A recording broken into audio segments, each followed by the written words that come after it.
ఓం శ్రీ గురుభ్యో నమః. ఓం శ్రీ మాత్రే నమః. ఏప్రిల్ 21వ తారీఖు నుంచి 30వ తారీఖు వరకు కూడా ద్వాదశ రాశుల యొక్క ఫలితాలు ఏ విధంగా ఉన్నాయో ఒకసారి తెలుసుకోవాలి. తెలుసుకునే ముందు ప్రధానంగా మనం ఒక రాశి ఫలితాలు చెప్పేటప్పుడు ఇవన్నీ కూడా గోచారరీత్యా చెప్పబడే ఫలితాలు అనేది అందరూ కూడా ప్రేక్షకులందరూ కూడా గమనించాలి. జన్మ జాతకం వేరు, గోచారం వేరు. ఈ గోచార ఫలితాల్లో ప్రధానంగా మనకి ఏ రాసుల్లో ఏ గ్రహాలు సంచరిస్తున్నాయో ముందుగా తెలుసుకుందాం. కుజుడు, శని, బుధుడు మీనరాశిలో సంచారం చేయటం, మేషరాశిలో రవి, వృషభ రాశిలో శుక్రుడు యొక్క సంచారం, మిథున రాశిలో గురువు, అలానే ఇక్కడ రాహుకేతువులు, రాహు కుంభరాశిలోను, కేతు సింహరాశిలోను సంచారం జరుగుతుంది. ఈ గ్రహాల యొక్క కలయికలు ఏ విధంగా ఉండబోతున్నాయి, ఈ 10 రోజుల పాటు ఎలాంటి నిర్ణయాలు తీసుకోవాలి, ఉద్యోగము, వ్యాపారము, ఆరోగ్యము, వివాహము, రియల్ ఎస్టేటు, ఇళ్ళు, కన్స్ట్రక్షన్ ప్రధానంగా ఇలాంటివన్నీ కూడా ఉంటాయి.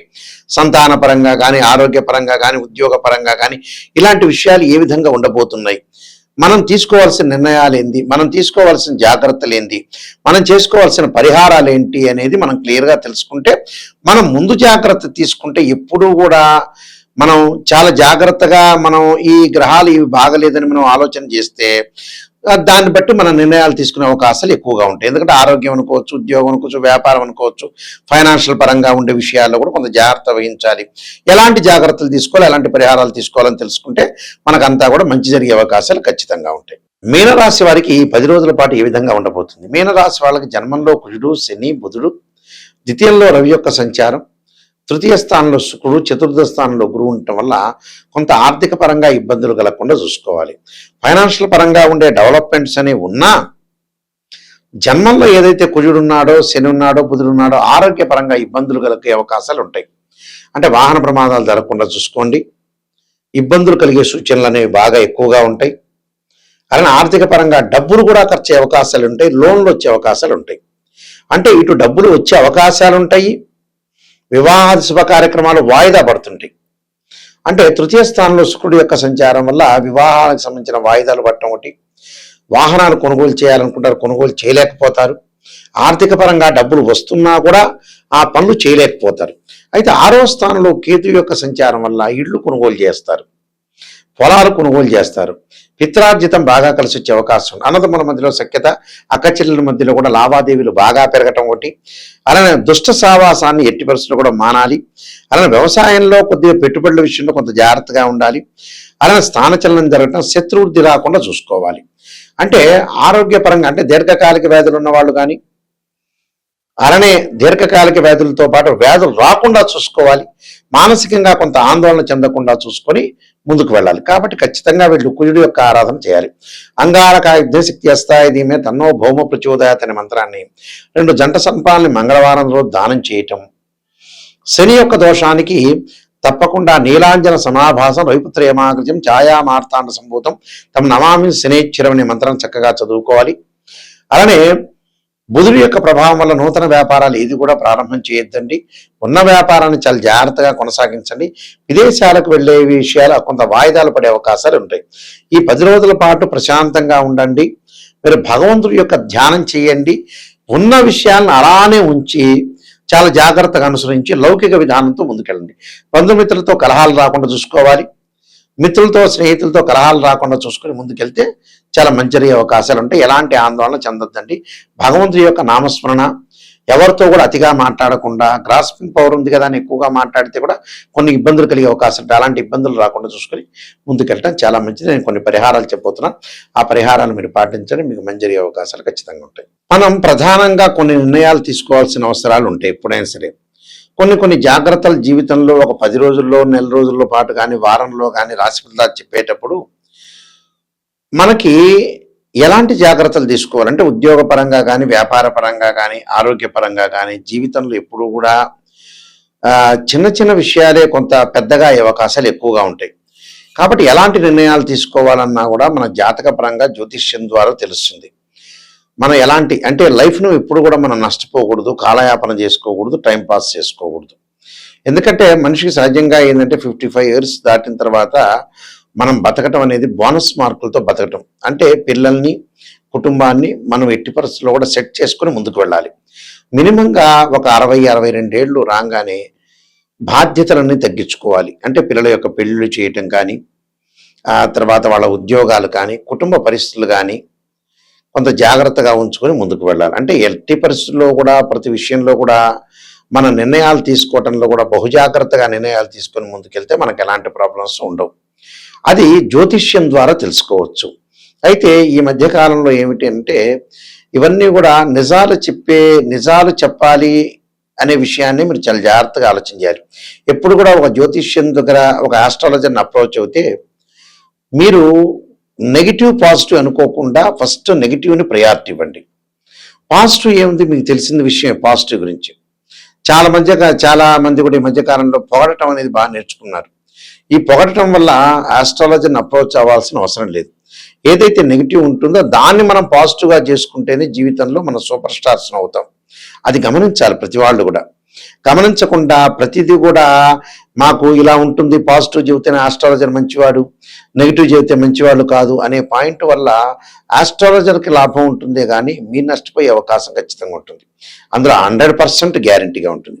కాబట్టి నెగిటివ్ని తెలుసుకుంటే ఆ నెగిటివ్ని పాజిటివ్ చేసుకోవటం ఎలాగా, దానికి రెమెడీసా, పరిహారమా, ఎలాంటి నిర్ణయాలు తీసుకోవాలి, ఉద్యోగం వ్యాపార రంగాల్లో కానీ ఆర్థిక పరంగా ఉండే సమస్యల్లో కానీ ప్రతి విషయంలో కూడా ఖచ్చితమైన నిర్ణయం తీసుకొని ముందుకెళ్తేనే మీకు మంచి జరిగే అవకాశాలు ఎక్కువగా ఉంటాయి. ఎందుకంటే ఖచ్చితమైన నిర్ణయం తీసుకోలేదనుకోండి చాలా ఇబ్బందులు కలిగే సూచనలు బాగా ఎక్కువగా ఉంటాయి. కాబట్టి ఇలాంటి ఇబ్బందులు మీరు అధిగమించాలంటే ఆస్ట్రాలజీ పరంగా కరెక్ట్గా విషయాలనేవి తెలుసుకుంటేనే లైఫ్ అనేది మనకి ముందుకు వెళ్ళే అవకాశం ఎక్కువ ఉంటుంది. ఇవన్నీ కూడా గోచారరీత్యా చెప్పే ఫలితాలు. గోచారం ఎప్పుడు కూడా 20% ఉంటుంది. అంటే ఈ 10 రోజుల్లో తీసుకున్న నిర్ణయాలు. బర్త్ చార్ట్ అంటే ఏంటంటే లైఫ్ లాంగ్గా ఉండే ప్రొటెక్షన్ అని అర్థం.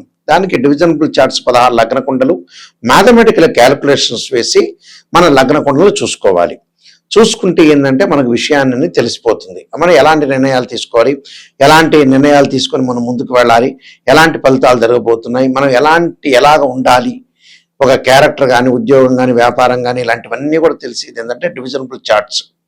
అంటే వివాహం కాలేదంటే రాశిచక్రము, నవాంశము, భావచక్రం, దశలు, అంతర్దశలు. అలానే వృత్తిపరంగా రాశిచక్రము, దశమాంశము, భావచక్రము, దశలు, అంతర్దశలు. సంతానం కలగాలంటే సప్తమాంశ చక్రాన్ని చూడాలి. అందువల్ల ఈ చక్రాలన్నీ కూడా డివిజనబుల్ చార్ట్స్ ఏదైతే మ్యాథమెటికల్ క్యాలిక్యులేషన్స్ వేసి చూస్తేనే మనం పర్ఫెక్ట్గా తెలుస్తుంది. ఏది పడితే అది చేసుకున్నా, ఏది పడితే అది చెప్పించుకోవటం, ఏది పడితే అది తెలుసుకోవటం. ఎందుకంటే చాలామంది కూడా మా దానిలో కూడా ఆర్ఎంపీ డాక్టర్లు, ఎంబీబీఎస్ డాక్టర్లు, ఎంఎస్ డాక్టర్ లాగా ఉన్నారు. అందువల్ల నిజాన్ని తెలుసుకుంటేనే మనం పర్ఫెక్ట్ అవుతుంది. నిజాన్ని తెలుసుకోవాలంటే ఖచ్చితంగా నెగిటివ్ని తెలుసుకోవాలి. నెగిటివ్ తెలుసుకుంటే దాన్ని పాజిటివ్గా చేసుకుంటే మనకి మంచి జరిగే అవకాశాలు ఖచ్చితంగా ఉంటాయి.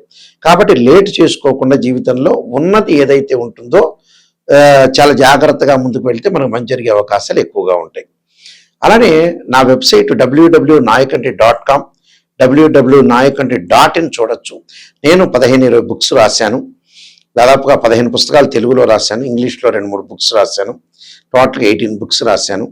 అందులో కాలసర్పయోగము, కాలసర్పయోగ చంద్రిక, రాహుకేతువులు, ఛాయాగ్రహాలు, అలానే జాతక చంద్రిక, వివాహ మార్తాండము, పుత్రగణపతి వ్రతము, అలానే నవగ్రహ దోషాలకి పరిహారాలు, అలానే సర్వదేవతా గోత్ర పిల్లలు పార్ట్ 1, పార్ట్ 2, స్వప్నశాస్త్రము, ప్రొడక్షన్ ఆఫ్ ఆస్ట్రాలజీ, ఇలాంటి నెంబర్ ఆఫ్ బుక్స్ రాశాను. స్వప్నశాస్త్ర ఫలదీపిక.